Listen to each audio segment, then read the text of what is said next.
Today's partner webinar is called Getting Started with ErgoSoft Roland Edition, and we have John Reed, ErgoSoft Technical Sales Executive, who is going to do the majority of the presentation, and my name is Lily Hunter. I am Product Manager for Textiles and Consumables.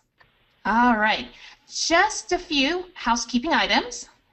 So go ahead and please turn on the sound and turn up the volume on your computer. And there are different controls shown here that you can follow along. Now, if you have any questions, please make sure that you type in your questions in the questions section, and we will do our very best to address it. Now, today's webinar, there's going to be a little bit of PowerPoint, but the majority of it will be live demonstration. So hopefully we will handle and address the questions that you have. And we will set aside some time if we have not answered some of your questions. And depending on how time goes, we can address your answers afterwards because we have your contact information. So this webinar is open to both our dealers as well as our end users, so welcome. And like I said, we will welcome different questions throughout this webinar. All right, so basically, let me give you a quick overview of what we are going to cover. So we're briefly going to go over ErgoSoft to get you guys a little background. We're going to review the basic terms and features in ErgoSoft Roland Edition. We'll walk through the initial installation and license activation process. So out of the box, when you get your printer and you have all your accessories, we'll walk you through that. Then the majority of the live demo will be going through basic workflow functions. And hopefully this will address a lot of the initial questions you may have. So with that, I am going to turn it over to John. Thanks, Lily. Hi, everyone.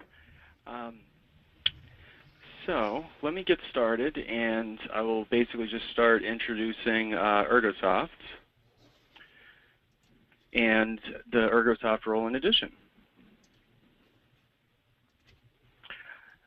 So ErgoSoft has been making RIP software for over 25 years, and this product that we have put together for Roland is a simple-to-use product with high functionality and productivity. Like I said, our experience in RIP solutions has been over 25 years. We're well known in the textile industry or high-end production environments for accurate color quality and just about anything to do with dye-sub fabric textile printing. This ErgoSoft Roland Edition was developed specifically for Roland for the Texart RT-640. It supports both the 4-color and the 8-color edition. So now we're going to highlight some of the different modules in the application, the features and advantages that the solution provides. Now, if you're not familiar with ErgoSoft RIP solutions, it is a modular product, so there are multiple windows that are open or processes that are open and running simultaneously. And you know, every RIP software kind of accomplishes the same task, but they have different namings for different things. So it's important to kind of understand what the terminology is for each one of these modules so you understand what it's actually doing. So the main module that you're going to see is the Job Composer window. This is where we lay out jobs, bring images into jobs, and print them. And when we click print, the RIP server initiates, and the RIP server does the actual ripping and rasterization. Now, once that data is ripping, that is sent to what's called a print client. The print client is a spool that spools that RIP data for a specific printer. And a print environment is basically, and it contains an ICC profile, named color profiles, various print modes, resolutions, pass counts, everything that defines the specific print settings for a given device. So that's what we call a print environment.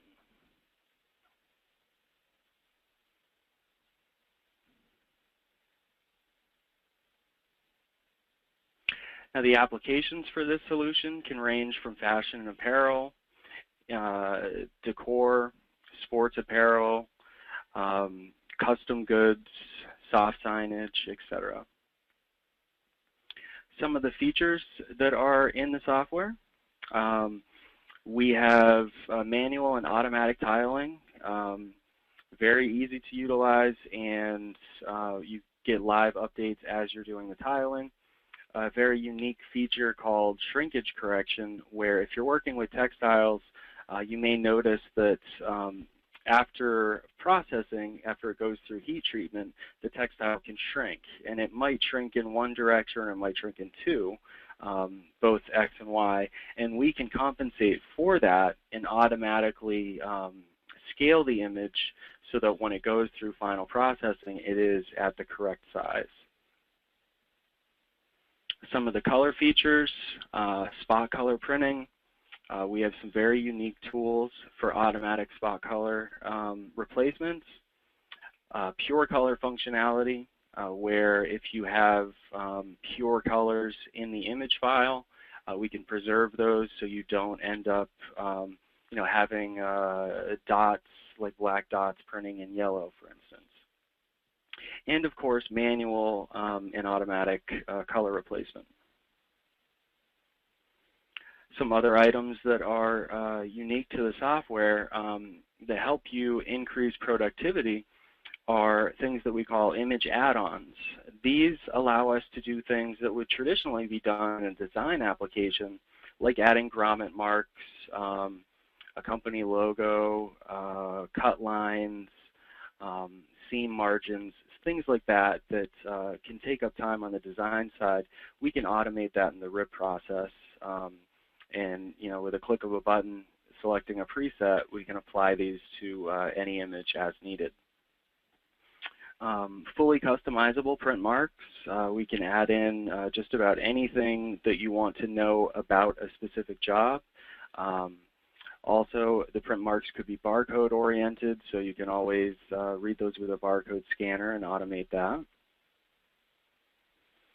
And some of the textile features, one of the big highlights is our advanced step and repeat functionality. What this allows us to do is import in a single swatch image and then repeat that pattern to make repeatable yardage of a textile, or for a backdrop, or any given design. So what we're looking at now is a rather simple repeat, but we do have some advanced functionality to do some really complex repeats with mirrors and half drops and half bricks, etc. So this is a high quality solution for printing direct textile or using transfer paper. Very intuitive and easy to use controls, as you'll see coming up, and that helps decrease production costs and get jobs out of the door in time. We are known for high color accuracy while saving ink. That is one of the key things that we're sure you're going to notice right off the bat. Now when it comes to the installation of the product, when you receive the printer, you will get an installation packet that will contain a DVD, and you'll also have a quick install guide. Now this quick install guide is basically the next few slides contains what is exactly in that quick install. So I'm going to kind of briefly just run through this because you can always read this in detail later. So I'm just going to summarize this real quick. But so first, you're going to run the executable on the DVD, and then you'll see this window here, and you will click the install button. It'll be wizard driven, and it'll tell you click next, and just follow the on-screen prompts during the installation. After the installation is complete, you will launch the software. So you'll go to the Programs menu and look for ErgoSoft Roland Edition. Once you launch that, you will see the screen up top that asks for an online license activation. So you'll just enter in your company name, your email address, and your country, and you'll click Activate. Now that'll work if you have connection to the internet on the RIP computer. That will populate the license where it needs to go, and you'll be able to hit the ground running. Now if your RIP station computer does not have internet connectivity, you can activate this on another license following the instructions below. And basically you activate that on another computer, generate the license code file, and then you'll transfer that back over to the RIP station computer. And then this will walk you through how to download a predefined print environment that has profiles created for specific medias and configurations. And after that is downloaded, we will need to configure the printer and port so that we have communication with the device. Now, after that is accomplished, we'll be launching the Job Composer window, which is the heart of the ErgoSoft RIP. And that's where we will create jobs, edit images, and go ahead and print them. And as those are being ripped, they're going to be spooled in a print client. The print client will look like this, and we'll see jobs as they're being ripped, as they're waiting to print. When they are completed, they will be stored here for a set period of time, and you can always reprint those jobs without having to re-rip the job again. And when we go into the print client, I will specify or describe what the different modes are, the offline mode, the online mode, and the manual start mode. Now with that said, what I'd like to do next is launch the software and license it, and basically walk through that process start to finish. So I'm just going to make sure that my printer is connected and up and running. And now I'll go ahead and launch through it.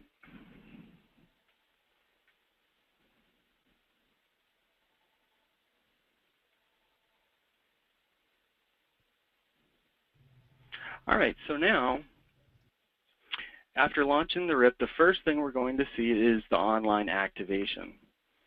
So I've already licensed this. So if you have already licensed it and you have the license code file,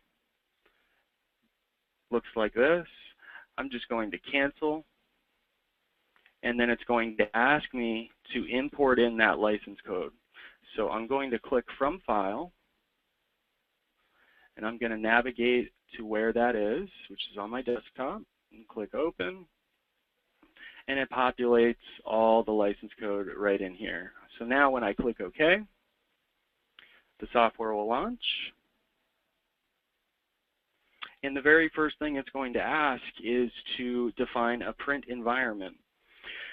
So if we go under the download area, this is where we can download some pre-configured print environments that have already been profiled. So let's go ahead and click that. It will connect to our server, and then once we drop down on this menu, I'll be able to see what we have. So the device I'm going to be working with is a 4-color. So in here we can see different media types. So let's look at decoration, banner, satin, and then I will have different print modes that have been profiled. So I could select the whole package and download them all, or I could just select 1 or 2 and start working with those. So I'm just going to grab one, say download, and it'll import it directly to the proper directory. And download is complete, so I will close out of here. And now you can see that the print environment has been imported, and when I select it, I can now go under Settings,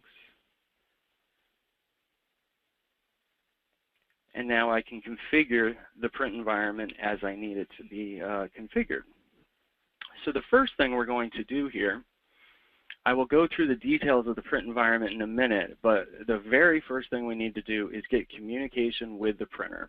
So we'll go under Printer Import, and then we're going to add a new printer. So this symbol here is to create a new printer. And then for a port, we need to add, so I'll click the Add button. And then this is a networked TCP/IP device, so I'll select that and click OK. And now I just enter in the IP address of the printer. And I can leave the rest of the settings as default. And now I'll click OK. And the software found that IP address and got a reply. If you saw a spinning wheel that was blue and it waited for about 30 seconds, it would be pinging that device, trying to get a reply from that address. And if it did not get a reply, it would warn you that it's unable to find the printer at that address. You could either create the port anyway or go over to the printer and find out what the IP address is of the printer by looking at the front panel. So I have the port configured. Now I'm going to select the Roland Status Monitor.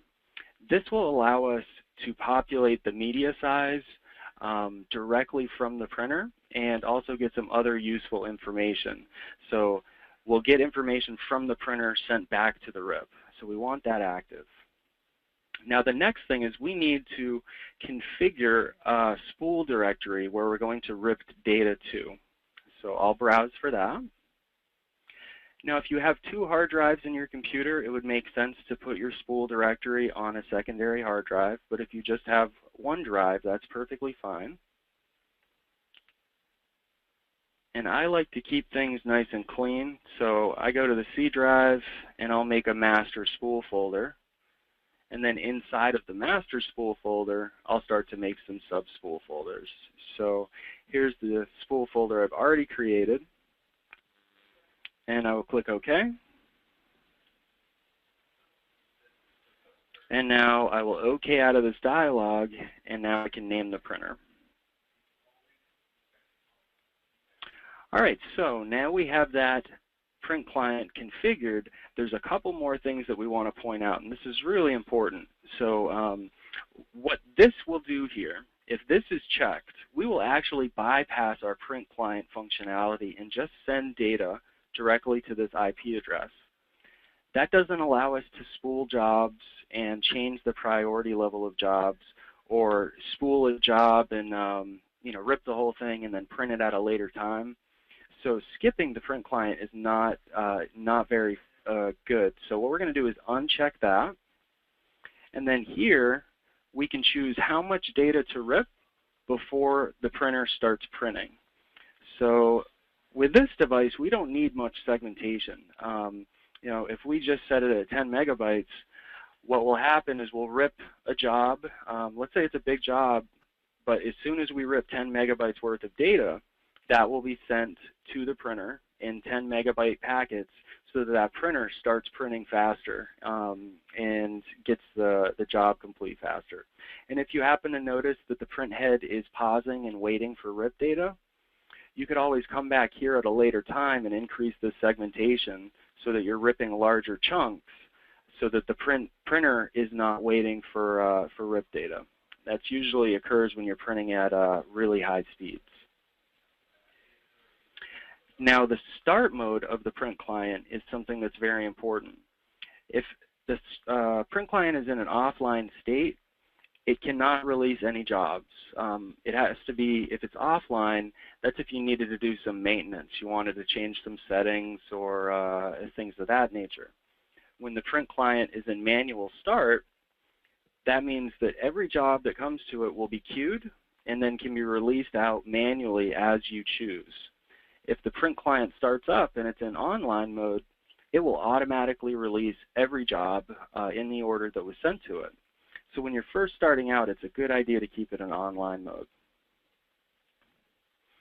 Now, I'll come back and go over the different options that are in the print environment, but for now, let's just go ahead and finish this setup. So I will click OK. And then we'll go ahead and click OK to close the print environments window, and then the job composer will launch.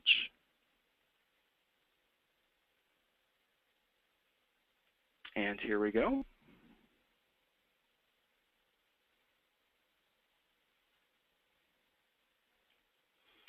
All right, so when we first bring in the job composer, we need to define how we want this RIP to behave. We need to change the application default settings. So the way we need to do that is we need to go under Tools and then Options. And you want to think about how your production environment is going to run. The majority of your jobs, are those going to be printed with these specific color management settings? Will you need a specific set of print marks and things like that? So you want to dial this in, looking at what your production needs are. And this is just the default settings of the RIP's behavior. You can always change this on a per image basis later on. So some things I want to just quickly highlight that are important. The first thing is way down at the bottom here under Application and Display. Units of measure, we can switch that right over to inches, and we're going to show rulers on the job. And then the next thing I want to describe is print marks. So this is something that is pretty helpful. So right now we have the default print marks enabled. I'm going to show you how to customize it. It's very simple. So if I want to customize this, let's say I want to start fresh. I can just select everything and delete that out. And then I can start adding fields as needed. So if I just wanted to see the image name and the print environment name that was used, that's as simple as I need it. And that'll print on the header. And if I wanted to change the footer, I could do the same thing here. So here I want to look at the resolution and any job comments that we might have populated. This option here will allow the image label to be mirrored. So if you're printing to a dye-sub transfer paper, your image label will be mirrored, so when it's transferred to fabric, for instance, it'll be right justified and you'll be able to read it. So I'm going to turn that on. And then once you have this set up the way you want it, just click the New button and create a new preset.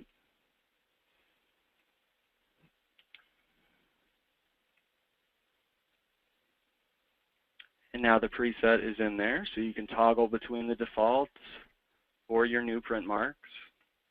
And then the next one that I want to highlight is color management settings. So this is something that's really important in order to get the accurate color that you're looking for.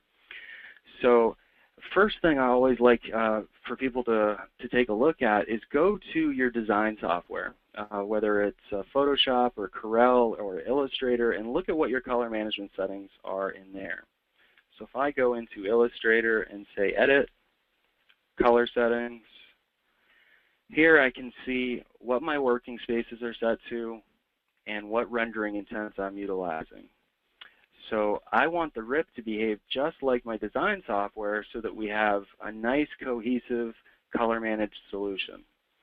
So I'm going to use Adobe RGB 1998 and US Web Coded Swap V2 with relative colorimetric and black point compensation.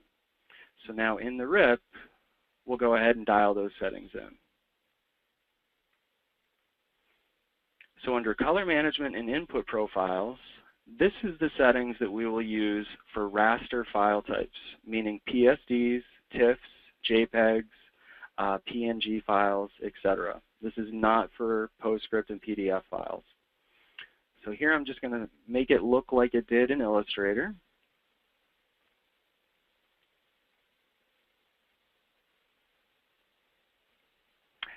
And if you happen to have a profile in your design application that is not listed in our menu here, you can always just import that in using the Import button and then find where that profile is located.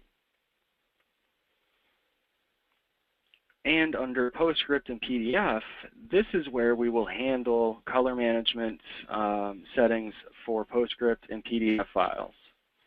That also includes Adobe Illustrator files. We can bring in AI files natively. So I'm just going to use this for starting points. So this first item here is to use spot color replacement if we generate a spot color replacement library.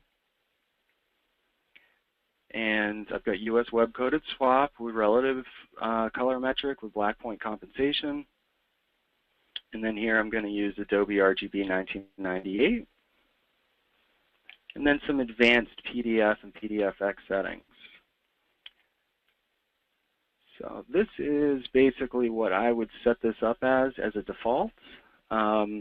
Usually that's a pretty good starting point. So once we have the application defaults set up the way we need them, we can go ahead and save these presets and go ahead and get out of here. So I'll say OK.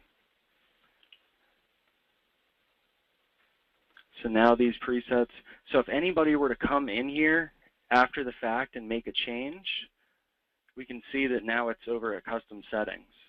So since I made that preset, it's real easy to just come right back in here and get right back to my preset and have the correct settings. So now I'll say OK. And now the RIP, the next time I create a job or launch the RIP, it's going to take on that behavior that I just defined. So what I'm going to do is just actually shut down the RIP real quick and then just relaunch it. And now I'm 100% certain that anything I do going forward will utilize all of those settings.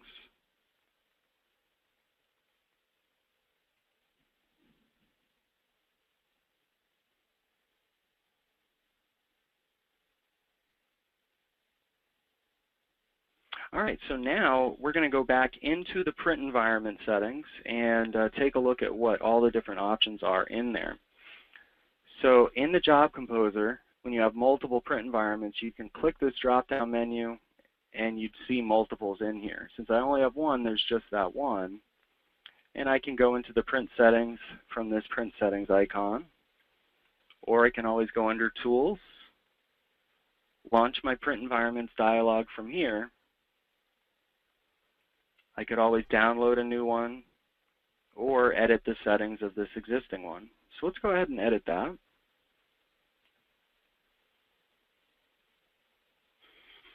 And we'll start up top. We'll look at the General tab. So here's the name of the print environment. We can always change that if we want to. And then here are the description of all the settings that were utilized when that profile was created. So something that's very important, you know, the head height on the printer was set to low, and the substrate was allowed to dry for 30 minutes before it was transferred. The temperature of the heater was 200 degrees Celsius, and it was transferred at a rate of 60 seconds. Now, there are a lot of advanced things that we can do in here, but I'm just going to give a brief overview today instead of dialing into everything. Now, under the Quality tab, this is where we can see the dithering mode that we're using. The printer linearization is embedded in here. The printer's ICC profile is embedded here. The total ink limit is set here. And all of these settings are predefined and set up for accurate color. So if we go and change some of these settings, it might invalidate the ICC profile. So the best thing is to just leave it how it is starting off and go from there. Printer import, this is what we've already set up for that print client. Under extras, here's something that's very helpful. We've already activated mirroring so that if you're printing on a transfer paper, whenever you bring an image into the Job Composer, it will look normal, but once it starts to get ripped, it will be ripped and it will be mirrored and printed mirrored on that transfer paper. So when you transfer it from the paper to a fabric or a rigid substrate, it will then be right justified. And then over to the right here is where we have the shrinkage correction.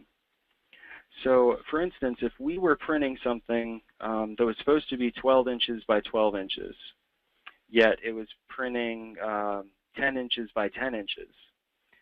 What we need to do is measure the actual dimensions of the printout, so it was 10 inches, and then divide that by what it should have been, which is 12 inches. And then that comes out to being 83.3% shrinkage. So I'll type in 83%. And then what will happen is the RIP will know whenever I print through this print environment, I'm going to scale the image 17% so that when it goes through the final processing and it's shrunk down, it'll be shrunk down at the right size. It will be actual 12 inches by 12 inches as we desired. So again, it's just as simple as taking the actual printed dimensions and dividing that by the wanted printed dimensions and then entering in that factor here. Under the ink assignment, this is basically where each ink slot is mapped. That's going to be set up automatically. You don't have to make any changes here. Ink control, this will allow us to print gutters on the sides of the printout. So I could choose to print gutters of CMYK using 50% coverage on the left side of the roll, right side of the roll, or both sides. And this is a good idea to keep your nozzles firing, keeping them fresh. If you're printing a solid, sign that was only using cyan and black, and you're printing 10 feet of that, well, your magenta nozzles aren't firing very much. So if you had production strips enabled, it would keep those magentas nozzles firing, so when the next job comes in and that needs to utilize magenta, the nozzles are nice and fresh and you won't have any dropouts. So production strips can be helpful there. And visual control strips, those will also help you get an idea of any drift that you might get, color drift. So you can play around with these settings and see what works for you. Now here we're going to set up the media size for this print environment. So what I'm going to do is activate this as a default for this environment, and then I'm going to say get that media size from the printer. So it's going to communicate with the printer right now, and it knows that I've got 60-inch paper loaded. So now I can go down to some device options, and we can look at what the device options are that we're going to be utilizing. So in this print environment, it's going to do a 2-pass mode at 540 by 360, bidirectional, 1 layer, and the feed adjustment is controlled at the panel, and all the other various settings. So if I wanted to change these settings and override this, I could change my scan speed and feed speed and IPC modes and things like that, but you might compromise the color accuracy. So user beware if you go and override an existing profile. Now, if I needed to drop this down to unidirectional for any reason, it's just simple as that. The overprint functionality, this is just printing 1 layer. Let's say I wanted to do a textile backlit and I needed more ink coverage. Well, I could do a double strike or a triple strike and really increase the coverage of ink there. So that could be helpful as well. And once we have the print environment set up the way we need it, we just click OK, and we'll OK out of there. And now we're back into the job composer. We can see that our rulers are set to inches. Our media size is automatically populated at 60 inches from the printer. And now I can kind of just give an overview of what the basic workflow is.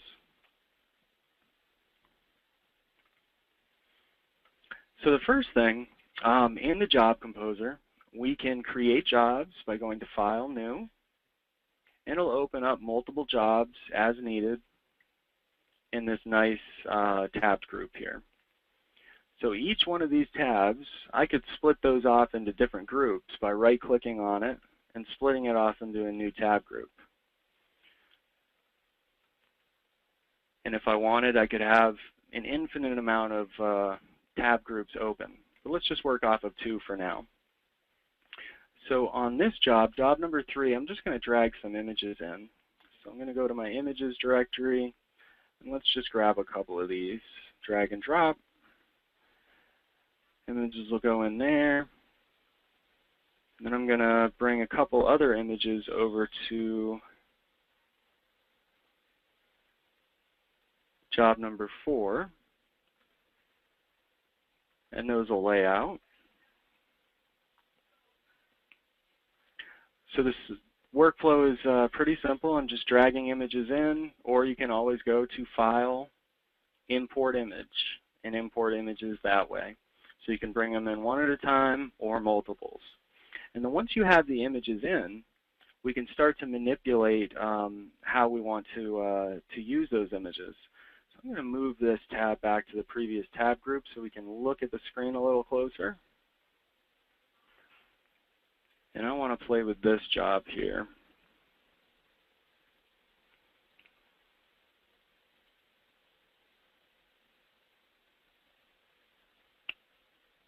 All right.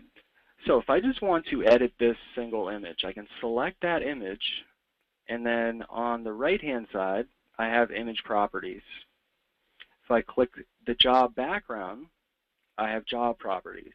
So if I wanted to change the media size of the job, I could always do that. And it updates. And let's do some image manipulation. So I'm selecting my image. And now I want to do, I don't know, let's change the crop marks, for instance. So I can come in here, or print marks.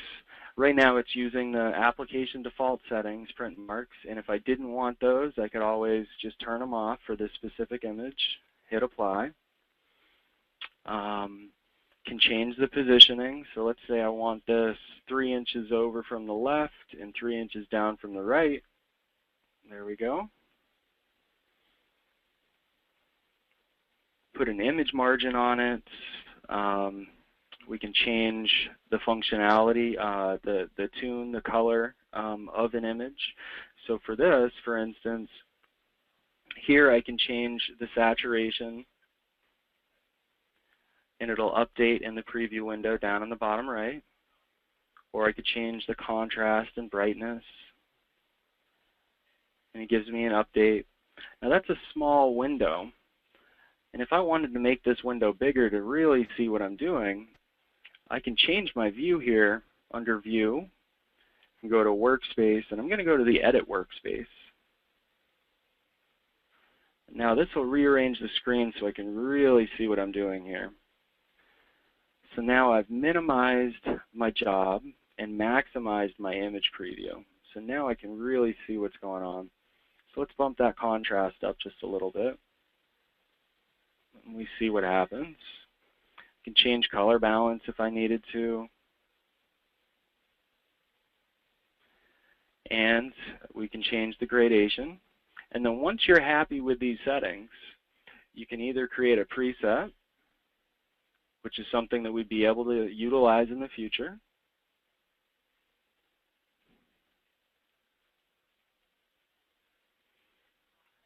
And if I want to apply it to the image that's in the job, I just hit apply. Now the job is actually updated. I can switch back to that standard workspace. And if this is how the job needs to be, all I have to do at this point is just hit print. And I can tell it how many copies I want to send of this job. If I want to send those without a gap to save some media. If I want to suspend printing and just rip the job and have it in the print client for releasing later, I can just toggle that right on. Or I can suspend the ripping process and just put it in the queue to be ripped later. So I'm just going to suspend printing and say OK. And now down at the bottom right here, we have a window that's the rip queue. So right now it's waiting to rip. The rip server started. The job is ripping. and then eventually that'll say waiting to print. If it says waiting to print, it needs to be released. So in order to release it, we need to launch that print client. So we can do that by going under Tools and Print Clients, and then we'll see the print client that we've made. Or there's a shortcut. I could just click this button right here, and it'll launch the right print client for this print environment. So let's just click that. So now the print client is going to open up in a separate window.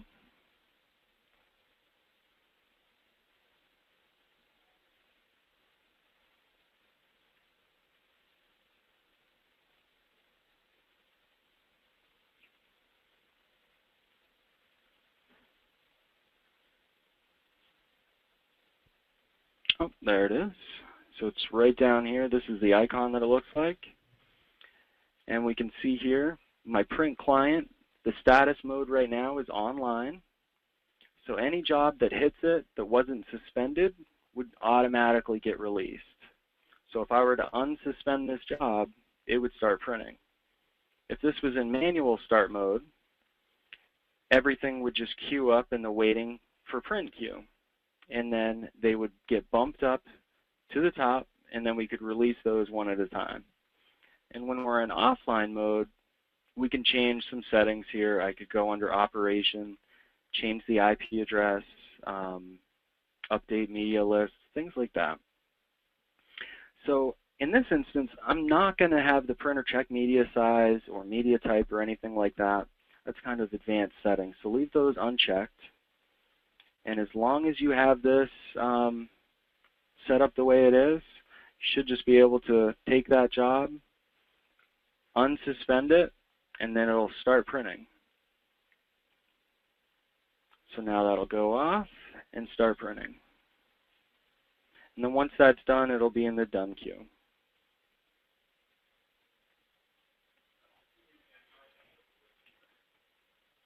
Okay, so now we can do some other advanced settings here, advanced workflow options. I'm just going to cancel this job and put it in the done queue so I don't have to look at it. And let's look at some image add-ons. So let's go ahead and work off of this image here.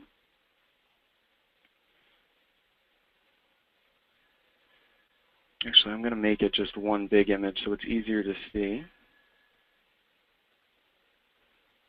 So we'll bring this one in. And that's nice and big. Okay. So when I select that image, I have my image properties on the right-hand side. And we're going to take a look at image add-on functionality. So some of the image add-ons are already installed, and then others we have to select and import them. So I'm going to go under Custom Settings and create a new setting. So right now I just have something called Company Logo, and what that'll do is allow you to point to any image file. It could be a company logo, or it could be a control file, key colors like a control strip, and we can place that on the image or outside of the image and scale it and rotate it as needed. And I'll just quickly show you what that looks like. Let's do that. Just place it right in the center so it's easy to see. I'll say OK and apply. And it's going to update the job. And it placed my logo right in the center where I told it to. Now I could push that off and change it so it's printing off of the image, or I could place it right here. So there's a lot of different uses for that add-on. I'm going to come in here and look at a couple others. So if we go under Install, you can see a whole slew of them here. So the one I'm probably going to want to work with here is eyelets. So we'll select that. And then we'll change the settings on it. So if I want to automatically place eyelets on this for grommet holes, we can go ahead and do that. And I want my grommets to be about 5 inches apart. And then the diameter of the gamut, or I'm sorry, not the gamut, but the grommet, is a 1/2 inch, and then the distance to the edge. Now for this image, using just black ink is fine. If it was a dark background, I could switch it over to white marks.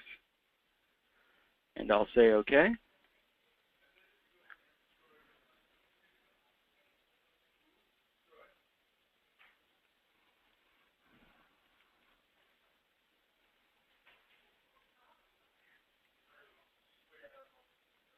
And there you go. So now it's automatically applied the eyelets. Then there's a few other in here that might be of interest.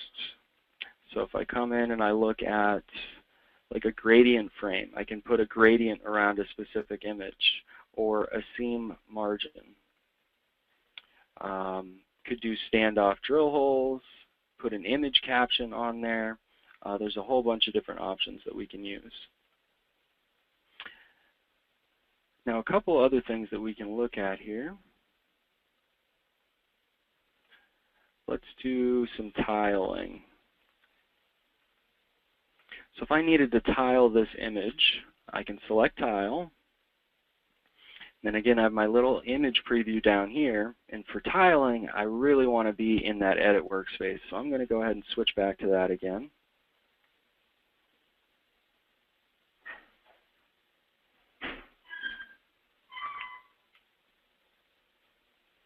Now I can zoom in on my image. And I'm going to save on top of that workspace. So this is the way that workspace will always look whenever I launch it. All right. So now let's go ahead and do some tiling. So for this, I just want, let's go ahead and break this into quarters. So I'm just going to type in 1/4. And now it's automatically split this up into 4 different tiles. And if I want to play with the overlap here, I can go ahead and do that.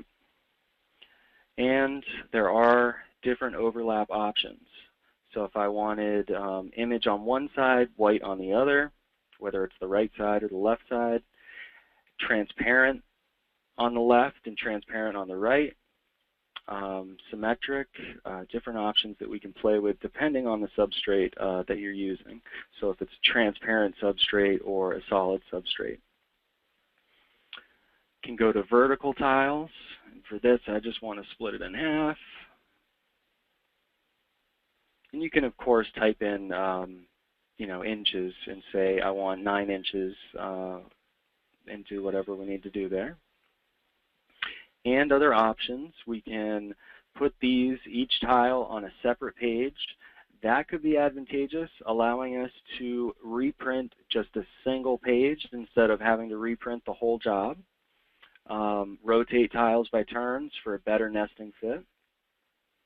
And once we have that set up the way we want it, we can always create new and save this as a preset, so the next time we get a job that needs the same settings, we have that preset in the list and it's ready to roll.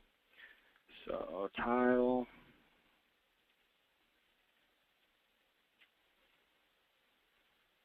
So now that preset's right here. I can just have that selected, hit apply, and now it tiled my image just as I asked it to. So I can go right back to the standard workspace. My job's ready to roll. And I can go ahead and print that off. So if I click print, tell it the amount of copies, and click OK, that's going to go right into that print client again. And that print client is down here in the taskbar. So if it's online, it's going to automatically start printing. Manual start, it'll wait, and then come up to the queue to be released. A couple more things that we can look at in the Job Composer.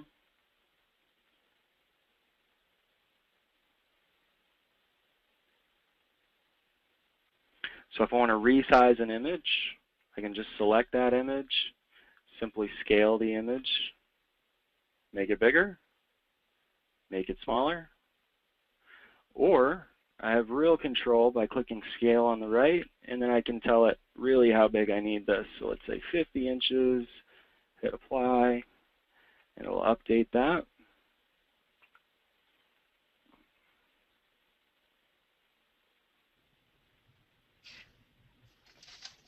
John, quick question for you. What type of files do you have to use? Can you use EPS files? Oh, absolutely, yeah. The file is a type that we can support. If I go under Import Image,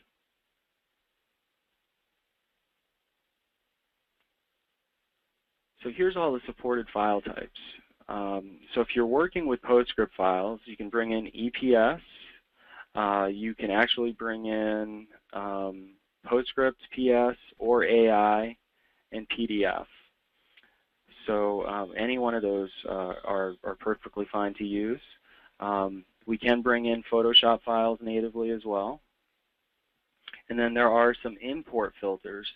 So if I wanted to do a step and repeat of an image, I can select that as an import filter. So that's the next thing I'm going to show you here.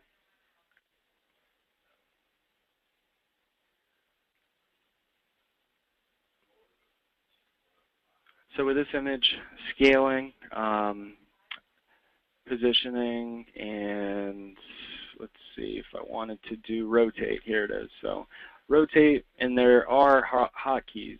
So I could just hit the letter R, and that will rotate my image for me. You can always right-click on an image, and you can see what will happen. You know, there's duplication features. So let's say I want to get 10 of these duplicated as a grid. And there we go. Now the last thing I want to go over before we take a look at some questions is using advanced step and repeat. So I'll go ahead and create a new job. And advanced step and repeat is, it's a color feature. It's a special feature. So there's a couple of ways we can go ahead and launch advanced step and repeat. We can go under Tools, Color and Special Features, and come to step and repeat here. And then it'll ask you for an image. So I'll go to Images. And I'm just going to bring in this simple repeat right here. So now I say OK, and it'll bring up the step and repeat dialog. So now in here, I can tell it how many times I want to step that across the width. Let's say I wanted to step it 5 times. And it updates and tells me how much media width it'll use. Or I could just say, hey, you know, give me 55 inches, and it'll do the count across automatically. And then on the height, I can choose whatever I need it to be. And then there are offsets. So if I wanted to do a more advanced repeat, we can do, you know, drop this down 50%. We can do mirroring, grids, all sorts of different functionality. And again, you can always save out presets to select them from the presets area for future use. So I'll just hit OK, and you can see what that'll look like. So there's that pattern. And let's say I didn't have the drop set up properly. I can always right-click on something and say Edit Parameters, get right back into step and repeat. And let's see what happens if I don't have an offset. So now it's just a simple repeat. Right-click, Edit Parameters. Let's do a 3/4 drop. So we can get a whole different slew of designs here. Now, when I want to print this, I can go ahead and say Print. And let's say I really wanted to print a lot of yardage. What I can do here is turn on Print Without Gap. And now I can type in, let's do 100 feet. So I'd update that, or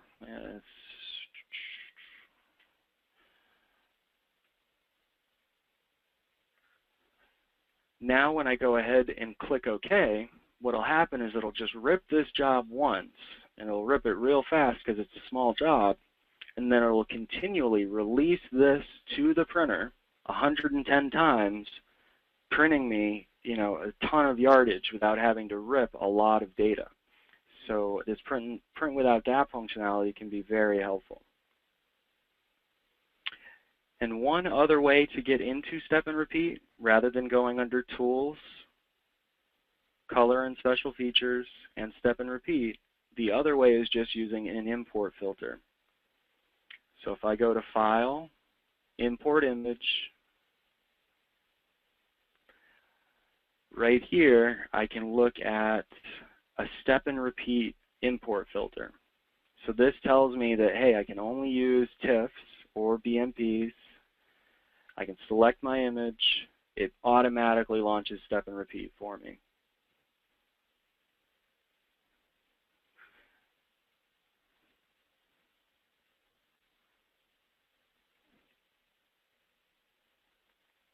And now it'll make the job, and I can go ahead and print it. So I think I've covered the basics of the workflow. You know, just making sure that you're understanding the terminology of this is a job composer, print environment, and how to launch that print client so that you're able to release jobs, and when they're done and in the done queue, you can always go ahead and re-release them without having to re-rip it. You can also right-click on a job and look at the properties. So I could come in here and change the copies, the amount of copies I want to send. Look at the rip journal, see what happened when it was ripped, if there was any color replacement that occurred, things like that. So now what I think I'll do is I'll pass it over to Lily and see if there's any questions that we have. All righty. Actually, we just have a couple quick questions. One of it is, will registering the software take place of registering the printer? The answer is no. You still have to register your printer. Registering the software just activates the RIP software. And basically, you'll be receiving a dongle. So with each RT printer, you get a dongle. So one dongle to one printer. So basically, this concludes our presentation. Now, we are going to archive this. So let me share with you a few of our contact information. So listed up there is John's email address, should you have any questions, and then there's my email address as well. Now, we will go ahead and archive this video, and then there are other videos up there on our YouTube website. And so take a look at the links, write them down, and you will see all the different things. So feel free to go back many times and learn some new things. And from there, if you have questions, feel free to ask us. And with that, I thank you for attending, and have a great rest of the day.